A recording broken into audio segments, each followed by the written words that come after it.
بسم اللہ الرحمن الرحیم عن ابن عباس رضی اللہ عنہما قال کان رسول اللہ صلی اللہ علیہ وسلم یصلی قبل الجمعۃ اربعا وبعدها اربعا رواہ الطبرانی فی معجم الکبیر۔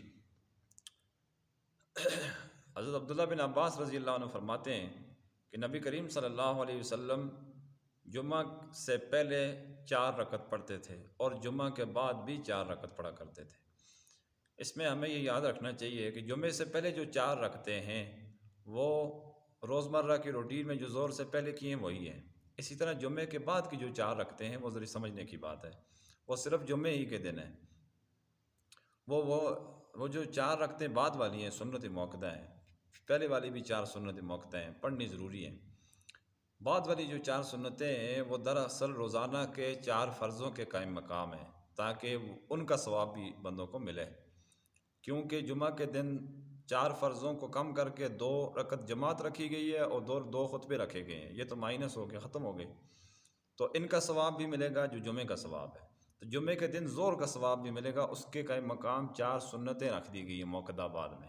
اسی طرح ابو ہریرہ رضی اللہ تعالیٰ عنہ کی روایت ہے مسلم شریف کے اندر، فرماتے ہیں کہ رسول اللہ صلی اللہ علیہ وسلم نے ارشاد فرمایا اذا صلی احدکم الجمعۃ فلیصلی بعدها اربعا، کہ جب تم جمعہ پڑھو تو جمعے کے بعد 4 رکعت پڑھا کرو، مراد یہی ہے 4 سنتیں موقدہ ہے۔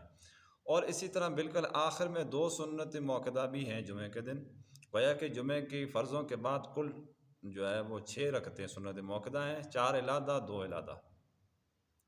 تو وہ جو 2 سنت موقدہ ہیں وہ بھی روزمرہ کی روٹین کے اعتبار سے سنت موقدہ ہیں ظہر کی، تو لہٰذا اس کے اندر بھی ظہر کا ثواب پایا جاتا ہے، ملتا ہے۔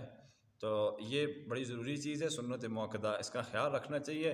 ایک اور حدیث مبارکہ میں یہ آتا ہے من ترک سنتی لم تنل شفاعتی، جو لوگ میری سنت کو ترک کر دیں گے، نہیں اختیار کریں گے، مراد اس سے نماز کی سنتیں بھی ہیں اور زندگی کے اور سنتیں بھی ہیں۔ تو آپ نے ارشاد فرمایا لم تنل شفاعتی، ان کو میری شفاعت قیامت کے روز نصیب نہیں ہوگی۔ تو یہ بڑی محرومی کی بات ہے، لوگ ان سنتوں کو چھوڑ کر جو ہے وہ مسجد سے نکل جاتے ہیں۔ جمعے کا ثواب اور جمعے کی نماز فریضے سے ادا ہو جائے گی، لیکن جو سنتیں ہیں وہ پڑھنی ضروری ہیں، وہ سنت موقدہ کہلاتی ہیں، ان کو ترک کرنے پر وعید ہے۔ اللہ تعالی ہم سب کو ان احادیث مبارکہ کے اوپر عمل پیرا ہونے کی توفیق عطا فرمائے۔ وآخر دعوانا الحمد للہ رب العالمین۔